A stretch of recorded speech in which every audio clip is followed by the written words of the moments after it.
ಬಿಹಾರದಲ್ಲಿ ವಿಧಾನಸಭಾ ಚುನಾವಣೆಗೆ ಅಕ್ಟೋಬರ್ 28ರಂದು ಮಹಾಗಠಬಂಧನ್ ತನ್ನ ಪ್ರಣಾಳಿಕೆಯನ್ನು ಬಿಡುಗಡೆ ಮಾಡ್ತಾ ಇದೆ. ಆರ್ಜೆಡಿ ನಾಯಕ ತೇಜಸ್ವಿ ಯಾದವ್ ಮತ್ತು ಇಂಡಿಯಾ ಒಕ್ಕೂಟದ ನಾಯಕರ ಸಮ್ಮುಖದಲ್ಲಿ ಪ್ರಣಾಳಿಕೆ ರಿಲೀಸ್ ಮಾಡೋದಕ್ಕೆ ನಿರ್ಧಾರ ಮಾಡಲಾಗಿದೆ. ಕಾಂಗ್ರೆಸ್ ಮತ್ತು ಎಡಪಕ್ಷಗಳನ್ನು ಒಳಗೊಂಡಂತಹ ಮಹಾಗಠಬಂಧನ್ನ ಚುನಾವಣಾ ಪ್ರಣಾಳಿಕೆಯು ಸರ್ಕಾರಿ ಉದ್ಯೋಗಗಳನ್ನು ಒದಗಿಸೋದು ಮತ್ತು ಜೀವಿಕಾ ದೀದಿಗಳು ಮತ್ತು ಗುತ್ತಿಗೆ ಕಾರ್ಮಿಕರನ್ನ ಕಾಯಂ ಮಾಡುವುದರ ಮೇಲೆ ಕೇಂದ್ರೀಕರಿಸುತ್ತದೆ ಎಂದು ನಿರೀಕ್ಷೆ ಮಾಡಲಾಗಿದೆ. ಹೆಚ್ಚುವರಿಯಾಗಿ ರಾಜ್ಯದ ಎಲ್ಲಾ ಖಾಸಗಿ ಶಿಕ್ಷಣ ಸಂಸ್ಥೆಗಳಲ್ಲಿ ಮೀಸಲಾತಿಯನ್ನು ಒದಗಿಸುವಂತಹ ನಿಬಂಧನೆಯನ್ನ ಸಹ ಹೊಂದಿರಬಹುದು ಎನ್ನಲಾಗ್ತಾ ಇದೆ. ಆರ್ಜೆಡಿಯ ತೇಜಸ್ವಿ ಯಾದವ್ ರಾಜ್ಯದಲ್ಲಿ ಇಂಡಿಯಾ ಬ್ಲಾಕ್ ಅಧಿಕಾರಕ್ಕೆ ಬಂದ್ರೆ ಜೀವಿಕಾ ದೀದಿಗಳು ಮತ್ತು ಗುತ್ತಿಗೆ ಕಾರ್ಮಿಕರನ್ನ ಕಾಯಂ ಮಾಡಲಾಗುವುದು ಅಂತ ಘೋಷಣೆ ಮಾಡಿದ್ರು. ಪಾಟಾದಲ್ಲಿ ನಡೆದಂತಹ ಪತ್ರಿಕಾಗೋಷ್ಠಿಯಲ್ಲಿ ಮಾತನಾಡುವಾಗ ಜೀವಿಕಾ ದೀದಿಗಳ ಬಡ್ಡಿ ಸಾಲವನ್ನ ಸಹ ಮನ್ನಾ ಮಾಡಲಾಗುತ್ತೆ ಅಂತ ಹೇಳಿದ್ರು.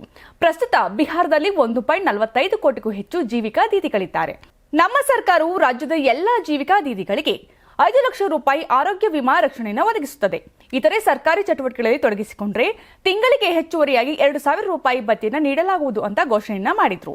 ರಾಜ್ಯದಲ್ಲಿ ಅಧಿಕಾರಕ್ಕೆ ಬಂದ 20 ದಿನಗಳ ಒಳಗೆ ಬಿಹಾರದ ಪ್ರತಿ ಮನೆಗೆ ಒಂದು ಸರ್ಕಾರಿ ಉದ್ಯೋಗವನ್ನ ಇಂಡಿಯಾ ಬಣ ಒದಗಿಸುವುದಾಗಿ ತೇಜಸ್ವಿ ಯಾದವ್ ಭರವಸೆಯನ್ನ ನೀಡಿದ್ರು.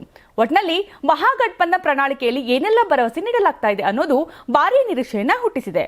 ನೀವು ಸಣ್ಣ ಆಗ್ಬೇಕಲ್ವಾ? ಅದು ಒಂದು ಉತ್ತಮ ಆಹಾರದಿಂದ ಸಣ್ಣ ಆಗ್ಬೇಕಲ್ವಾ? ಪ್ರತಿದಿನ ನಮ್ಮ ಜೀನಿ ಸ್ಲಿಮ್ ನ ಯೂಸ್ ಮಾಡಿ ಯಾವುದೇ ಸೈಡ್ ಎಫೆಕ್ಟ್ ಇಲ್ದಂಗೆ ನೀವು ಸಣ್ಣ ಆಗ್ತೀರಾ.